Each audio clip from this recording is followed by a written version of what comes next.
What's up, everybody? Thanks for tuning in to my channel, My Miraculous Life. My name is Michael Paul, Mike Peasy, whatever you know me as. I just wanted to tell you, that's right, you watching this video, I have somehow found your IP address, and I keep getting all of your emails sent to my inbox. And I would really appreciate it if you stop looking at dirty things online or always trying to shop for a coupon, because it's just a scam. It's all just a scam.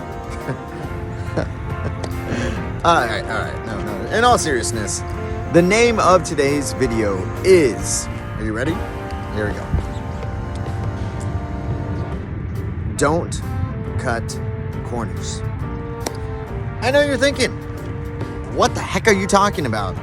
Some people are pretty smart and they've caught on to the concept of my channel and they're like, oh, I know what this is going to be about. Alright, so without further ado, let's go ahead and let's break it down. We all have things that we do in our lives. Like every day you have a task that you are set out to complete. It can be as simple as, I don't know, waking up. So when you have these tasks that you have to go through, some of us always want to cut the corners. We want to take the easy way out. And if we go on a further level of explanation of everything, this becomes a lifestyle and a formative way of thinking. It seems to be the only way that we seem to tackle some subjects, especially the hard ones. We always want to find the easy way out. Tell me if I'm wrong. How many people play the lottery every week because they're hoping that they're going to hit it big and that they're going to find the easy way out to solve their financial problems? What if it's not just your financial problems? What if it's something more? What if you're like in a devout relationship with somebody and it's been a long time since you've done something romantic for your significant other to let them know that you care? And your easy way out of that is to what? Just buy flowers? Just get her a card? Some chocolates? All that stuff is great. It's great. It helps. But it's not the solving of the problem. It's not tackling the actual issue that's going on in your life. So when you try to cut corners in your life, it seems like we want to get the quickest solution that's in our favor without having to put in actual work. See, putting in work is not a bad thing. Working hard is not a bad thing. It's tough. It can be physically exhausting. It could take a toll on your mental and your spiritual health. It could cut some ties in relationships with people. It can interfere with your own personal time for yourself. But working hard overall is good for the soul.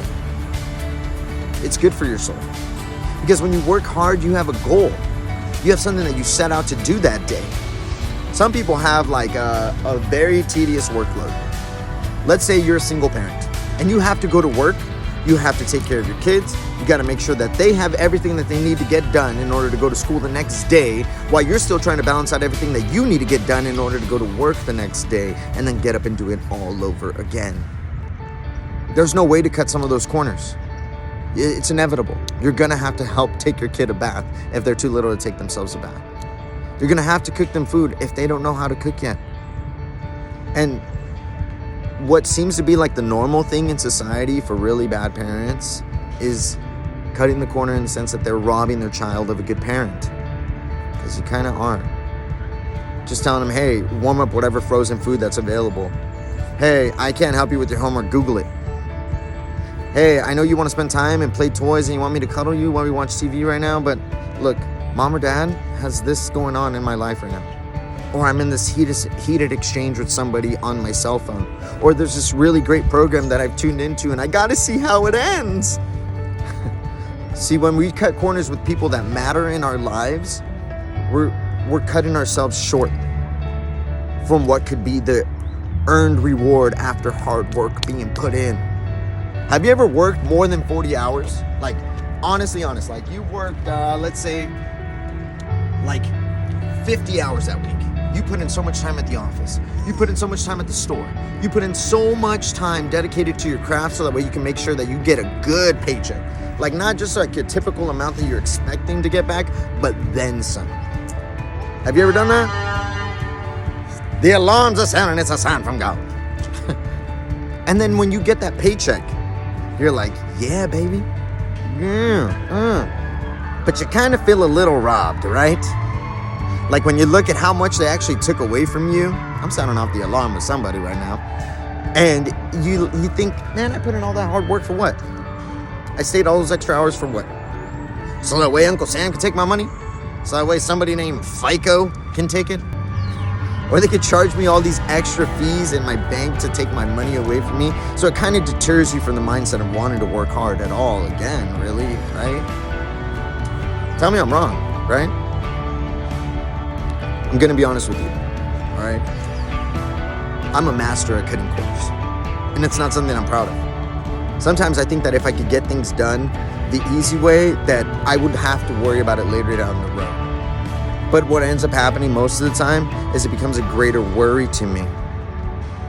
I had a boss once when I was a lot younger, and she told me, when you do something, do it once. That's it, so you don't have to do it again over and over and over. And that seems to be the thing, isn't it? Right? When you mess up something, or you just kind of half-ass it, and then you got to go back and got to do it over and over and over until you get it right. When I could have just done it the hard way the first time.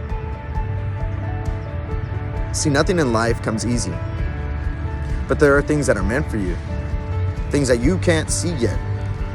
Because, let's be honest, you're stuck in here, in this moment, right now, on your phone. Maybe next week. Maybe you got a trip planned in a month. But you can't see past that. You can't see past up until next year to say, hey, look, I'm going to be here next year on this level. Because you don't know. You don't know what's going to happen. So when we try to make our lives a lot easier for ourselves by doing less work for the things that matter the most, you're just setting yourself back. Even further than what you were. I invested a lot of money into one of these cryptocurrency scams. That's what I'm gonna call it. It was a scam. And yes, I'm gonna post her picture right now, and y'all need to stay away from these people that are trying to contact you telling you can flip your money, because there's no such thing as flipping your money, all right? And it hurt my wallet. It still stings a little bit. And I wanted to tell you guys that I realized that even though I thought I would be on a different level right now, I thought that I would be at this pinnacle of success, that I could look at my enemies and be like, ha ha ha ha ha ha, who won now? But I'm not. And the disappointing thing about it all is that I tried to cut that corner. I thought that if I bite the bullet this one time, then I'm going to be able to have another level of success. I'd be able to do all these things. I'd be able to buy my kids all these things that I longed for and never had growing up. But what happened? A life lesson happened. That's for damn sure. I learned my lesson for sure, that there's no such thing as an easy way out in life. And much less when people are trying to come and take your hard-earned money that you've worked so hard to attain. You put in those hours for that money. For you to just give it trustingly, blindingly to somebody you really don't know because of something that sounds like way too good to be true. More than likely it is. See, I tell you all the time that God has an amazing plan for you, but you don't believe it.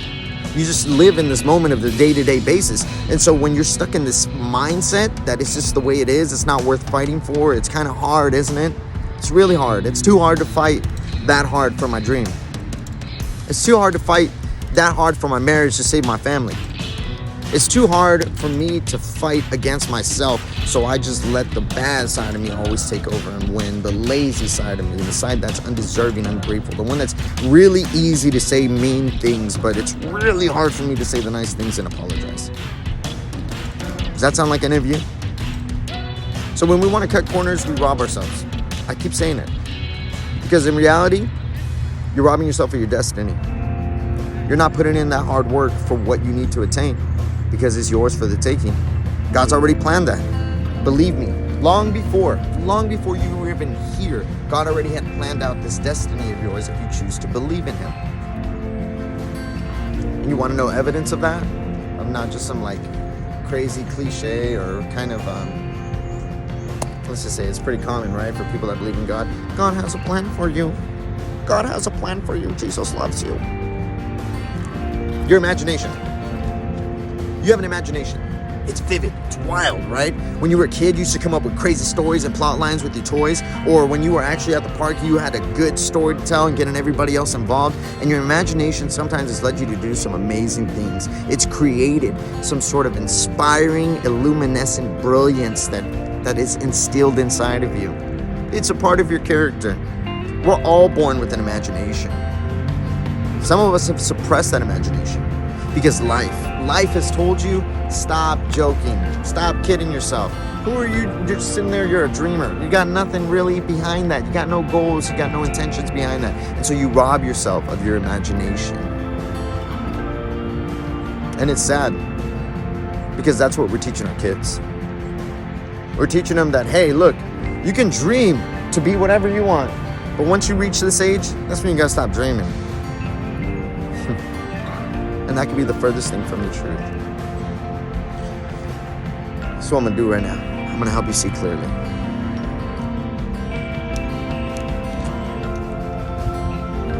You see, faith is the confidence in things that we hope for. And it's the assurance of things we cannot see. Your imagination is vital to your existence and your success. You have, tell me I'm wrong, you've had visions and quick blip images and small clips of what it is your future could possibly be like. The hardest part about life is figuring out how to get there. Well, what if I issued you a challenge and I told you don't figure it out? Just get there. When you stress on the thoughts of trying to figure it all out and solve all your problems, you're just going to put yourself in a bigger rut than what you originally were in. That thing that you have that drives you every day to get up and go and make money for your family so that you can have the riches and some sort of the resources to give them a better life, right? That same drive can be multiplied times 1,000,000 inside of you to attain what it is that you saw. And you know what's the biggest problem is that when people go around and tell other people and their friends about their great ideas that they have, about what they foresee in their future or what they could possibly be in themselves, because the problem is that some of these people aren't really your friends. And you share these things even with your family members. It hurts more when you hear it come from them. And you share your own personal thoughts and your dreams and your hopes, and then what happens is that they negate it and they put it down, right? And then that's devastating for you. It breaks your heart. Because the whole point that they're doing this is because that vision that you have for you and your future of what you foresee coming is not meant for them.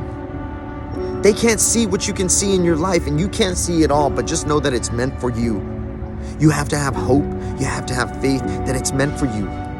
Believe me, it's the confidence in the things that we do not see. And that's what trust is. So I'm asking you to trust God right now in your work ethic. I'm asking you to take on the big load. I'm asking you to not cut corners in your life and try to find the easy way out.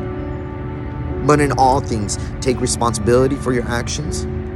In all things, do it so you're doing it unto the Lord. If you want to show your partner that you care about him, go and do a great grand gesture that she or he has seen in a movie that they would think this will never happen to me.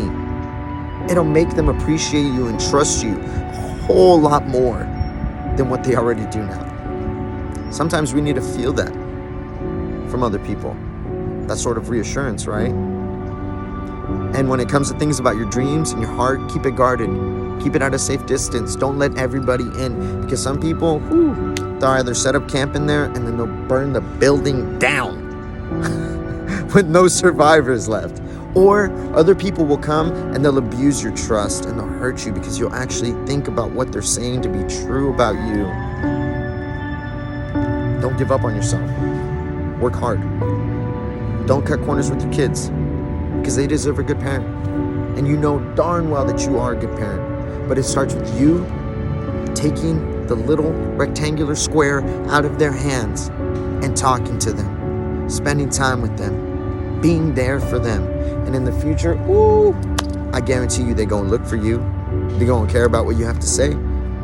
But if you don't do that and you just get them through whatever it is time frame that you have to have them, then man, there's no way that they're going to value what you have to say. And be a good example for your kids.